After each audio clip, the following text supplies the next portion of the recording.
Hello my dear student, welcome back to my channel Education.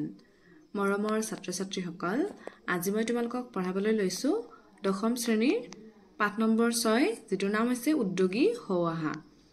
কিতাপখন মোৰ ওচৰত নাই আজি, হেবে কিতাপৰ ভিতৰুৱা প্ৰশ্নবিলাক মই তোমালোকক দিব নোৱাৰো। নেক্সট ভিডিঅত মই তোমালোকক নিশ্চয়কৈ দি দিম যিখিনি ইম্পৰ্টেন্ট ভিতৰৰ কোৱেশ্চন আছে। অনুশীলনীৰ প্ৰশ্নবোৰ আজি মই তোমালোকক দিবলৈ ওলাইছো। পৰীক্ষাবোৰত দেখা গৈছে যে ভিতৰৰ প্ৰশ্নবোৰ ইনসাইড প্ৰশ্নবোৰ বেছিকৈ আহে, গতিকে তোমালোকে পাঠবোৰ ভালদৰে পঢ়িব লাগিব আৰু পাঠবোৰ পঢ়াৰ লগতে তোমালোকে আন্ডাৰলাইন কৰি যাবা যিবোৰ ইম্পৰ্টেন্ট বুলি ভাবা। মই নেক্সট ভিডিঅত তোমালোকক উদ্যোগী হোৱা পাঠটোৰ ইম্পৰ্টেন্টখিনি দিবলৈ চেষ্টা কৰিম। আজি বলাচোন আমি অনুশীলনীৰ প্ৰশ্নখিনি ডিসকাস কৰো। যোনে যোনে লিখা নাই সেইসকলে লিখি ল'ব পাৰিবা। প্ৰথম প্ৰশ্নটো আছে দশম শ্ৰেণী কথাত সোমোৱা শ্ৰেণী শিক্ষক গৰাকীৰ নাম কি? উত্তৰ হ'ব দশম শ্ৰেণী কথাত সোমোৱা শ্ৰেণী শিক্ষক গৰাকীৰ নাম হ'ল প্ৰকাশ গোস্বামী। খ নম্বৰ প্ৰশ্ন, শ্ৰেণী শিক্ষক গৰাকীয়ে আলোচনা কৰিবলৈ লোৱা নতুন বিষয়টো কি আছিল?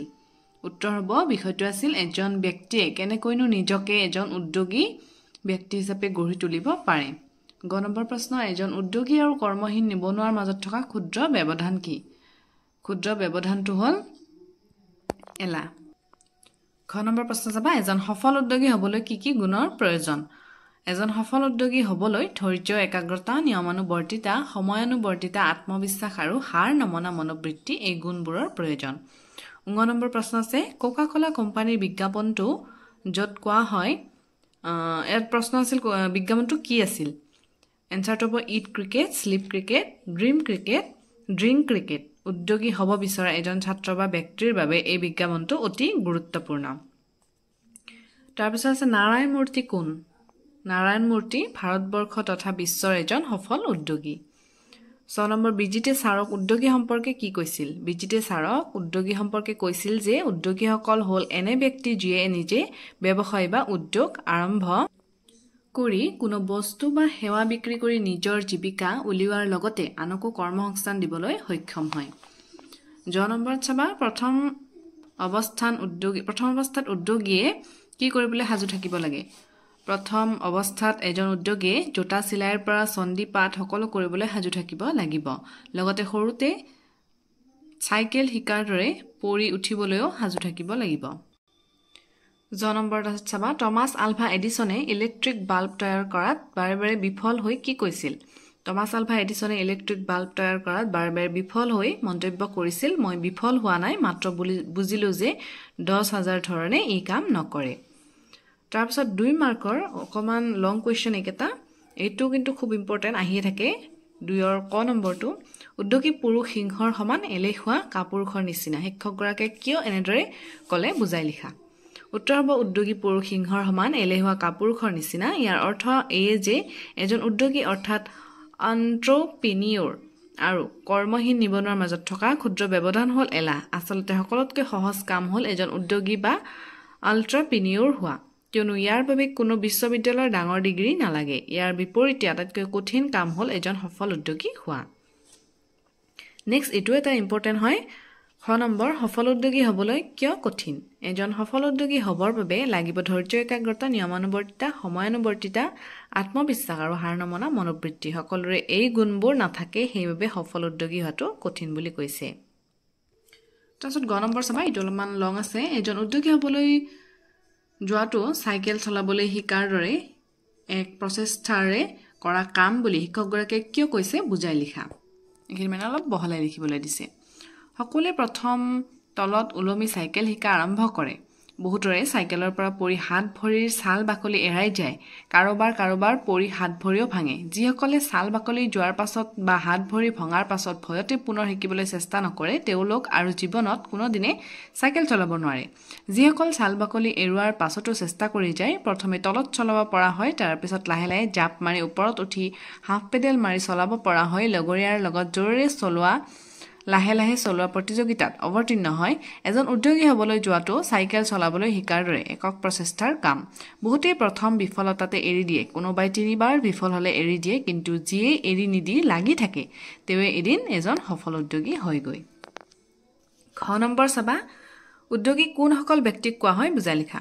উত্তৰ হ'ব নিজৰ ইচ্ছামতে নিজৰ সময়সূচী ঠিক কৰি নিজৰ উদ্ভাৱনা আৰু কৰ্মশক্তিৰে নিজকে প্ৰতিষ্ঠা কৰা প্ৰতিজন ব্যক্তিয়ে একোজন উদ্যোগী বা এণ্টাৰপ্ৰেনিয়ৰ সেই হিচাপত জুবিন পাপনৰ দৰে এজন শিল্পী এখন ৰেষ্টুৰাঁ বা ধাবাৰ মালিক এজন গেলামাল দোকানৰ মালিক নতুবা এখন বিউটি পাৰ্লাৰ চলোৱা ব্যক্তি সকলোৱে একোগৰাকী উদ্যোগী এইটো এটা ইম্পৰ্টেণ্ট কুৱেশ্যন হয় চাবা ইনফোচিছ কোম্পানীৰ প্ৰতিষ্ঠাপক কোন তেওঁ ভাৰতবৰ্ষ তথা বিশ্বৰ এজন সফল উদ্যোগী হোৱাৰ আঁৰৰ কাহিনীটো বৰ্ণনা কৰা ইনফোচিছ কোম্পানীৰ প্ৰতিষ্ঠাপক হ'ল নাৰায়ণ মূৰ্তি তেওঁ ভাৰতবৰ্ষৰ তথা বিশ্বৰ এজন সফল উদ্যোগী বা এণ্টাৰপ্ৰিনিয়ৰ কিন্তু তেওঁ কোনো সোণৰ চামুচ মুখত লৈ জন্ম হোৱা নাছিল কৰ্ণাটকৰ এক নিম্ন মধ্যবিত্ত পৰিয়ালত তেওঁৰ জন্ম হৈছিল মানে এই ব্যক্তিগৰাকীৰ গোটেই যাত্ৰাটো কেনেদৰে তেওঁ এজন উদ্যোগী হৈছিল তেওঁ প্ৰথমতে ধনী ঘৰত জন্ম হোৱা নাছিল পিছত নিজে কষ্ট কৰি কেনেকৈ উঠিছিল এইটো কৈছে সৰুৰে পৰা এজন উদ্যোগী হোৱাৰ তেওঁৰ দুৰ্বাৰ হেঁপাহ আৰু হাবিয়াস আছিল সেয়ে অভিযান্ত্ৰিক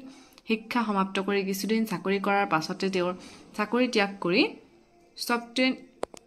ছফ্ট্ৰনিক্স নামৰ এক কোম্পানী প্ৰতিষ্ঠা কৰে কিন্তু প্ৰতিষ্ঠা কৰাৰ 1.5 বছৰ পাছতে দেউলীয়া হৈ কোম্পানীটো বন্ধ হৈ যায় কোম্পানীটো বন্ধ হৈ যোৱাৰ পাছত নাৰায়ণ মূৰ্তিদেৱে পুনৰ চাকৰিত যোগদান কৰে যদিও অৱশেষত চাকৰি বাদ দি কেইজনমান বন্ধুৰ লগ লাগি ইনফোচিছ নামৰ কোম্পানী আৰম্ভ কৰে এই কোম্পানী খুলিবৰ বাবে নাৰায়ণ মূৰ্তিক তেওঁৰ পত্নীয়ে 10,000 টকা নিজৰ হাছতীয়া ধনৰ পৰা আগবঢ়াই দিয়ে নিজৰ ঘৰৰ পৰা 10,000 টকা মূলধনেৰে আৰম্ভ কৰা ইনফোচিছ প্ৰথম অৱস্থাত বহুতো বাধা ঘাত প্ৰতিঘাতৰ সন্মুখীন হ'বলগীয়া হৈছিল যিকোনো আমি কাম কৰিলে ঘাত প্ৰতিঘাত আহিবই কিন্তু আমি হাৰ মানিব নালাগে 90 দশকত তেতিয়াৰ বিত্তমন্ত্ৰীয়ে ভাৰতীয় অৰ্থনীতিক মুকলি কৰি দিয়াত ইনফোচিছৰ হাতলৈ অফুৰন্ত সুযোগ আৰু সুবিধা আহে সময়ত মৰাৰ পাছত নাৰায়ণ মূৰ্তি আৰু তেওঁলোকৰ কোম্পানীয়ে পাছলৈ ঘূৰি চাব লগা নহ'ল ধৈৰ্যৰ একাগ্ৰতাতে সুযোগৰ অপেক্ষা কৰি সময়ত মৰাত আজি নাৰায়ণ মূৰ্তি বিশ্বৰ ভিতৰত এজন সফল আৰু নাম জ্বলা উদ্যোগী তাৰপিছত 4 নম্বৰ চাবা ছাৰ এজন উদ্যোগী হ'বৰ বাবে শিক্ষাগত অৰ্হতা কেনেধৰণৰ হ'ব লাগিব এইদৰে কোনে সুধিছিল তাৰ উত্তৰত শিক্ষকে কি কৈছিল এইদৰে প্ৰীতমে সুধিছিল তাৰ উত্তৰত শিক্ষকজনে এনেদৰে কৈছিল তুমি কোনটো দিশত উদ্যোগী হ'বলৈ বিচাৰা তাৰ ওপৰত তোমাৰ প্ৰয়োজনীয় শিক্ষাগত অৰ্হতাটো নিৰ্ভৰ কৰিব এখন ধাবা খোলাৰ বাবে বা এখন গেলামালৰ দোকান খোলাৰ বাবে অথবা এখন শাক পাচলিৰ দোকান খুলি স্বাৱলম্বী হ'বৰ বাবে বিশেষ কোনো শিক্ষাগত অৰ্হতাৰ প্ৰয়োজন নাই কিন্তু এইবোৰ ব্যৱসায়তো কৃতকাৰ্য হ'বৰ বাবে বুদ্ধি আৰু সাধাৰণ জ্ঞানৰ প্ৰয়োজন হয় আনহাতে এখন বিউটি পাৰ্লাৰ বা মটৰ গাড়ী ভাল কৰা দোকান আদি খুলিবৰ বাবে নিজৰ সেই কামৰ কৌশল বা স্কিল থকাটো প্ৰয়োজন কেৱল আনৰ ওপৰত নিৰ্ভৰ কৰি এনেবোৰ ব্যৱসায়ত কৃতকাৰ্যতা লাভ কৰিব নোৱাৰি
9 নম্বৰত চাবা সমাৰ্থ শব্দ দিয়া আছে প্ৰভাত হ'ব ৰাতিপুৱা এলেহুৱা হ'ব ৰিহা কুৰিয়া চেষ্টা প্ৰয়াস লক্ষ্য উদ্দেশ্য কঠিন টান ডাঙৰ বৰ লগৰীয়া বন্ধু হাবিয়াস ইচ্ছা বা আগ্ৰহ নিৰবিচ্ছিন্ন সেইটো হ'ব সদায় তাৰপিছতে আছে বিপৰীত শব্দ নতুন পুৰণি সফল বিফল এলেহুৱা পৰিশ্ৰমী সপোন দিঠক ক্ষুদ্ৰ ডাঙৰ কৰ্মহীন কৰ্মস্থ সহজ টান সুবিধা অসুবিধা আৰম্ভ শেষ জন্ম মৃত্যু সমান অসমান 11 নম্বৰ জুৰীয়া শব্দৰে বাক্য ৰচনা কৰিবলৈ দিছে ল'ৰা ছোৱালী হ'ব ল'ৰা ছোৱালীবোৰে পথাৰত খেলি আছে হাত ভৰি ৰামে হাত ভৰি ধুই কিতাপ পঢ়ি আছে খুৱাই বুৱাই সীতাক খুৱাই বুৱাই স্কুল পঠালো জীৱন জীৱিকা সেই পৰিয়ালটোৱে বহুত কষ্টৰে জীৱন জীৱিকা কৰি আছে পা পইচা মানুহৰ জীৱনত পা পইচাৰ বহুত প্ৰয়োজন হয় তাৰপিছত চাবা ভাৱ সম্প্ৰসাৰণ আছে এইকেইটা অহাৰ চান্স আছে এইকেইটা খুবেই ইম্পৰ্টেণ্ট হয় চাই ল'বা তোমালোকে যাই যাই লিখা নাই লিখি ল'ব পাৰা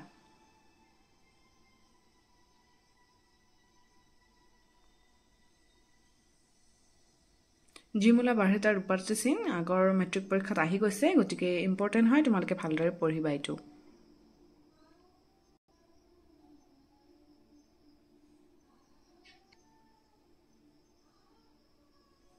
নেক্সট এটা আছে শুই থকা শিয়ালে হাত ধৰিব নোৱাৰে এইটোও ইম্পৰ্টেণ্ট হয়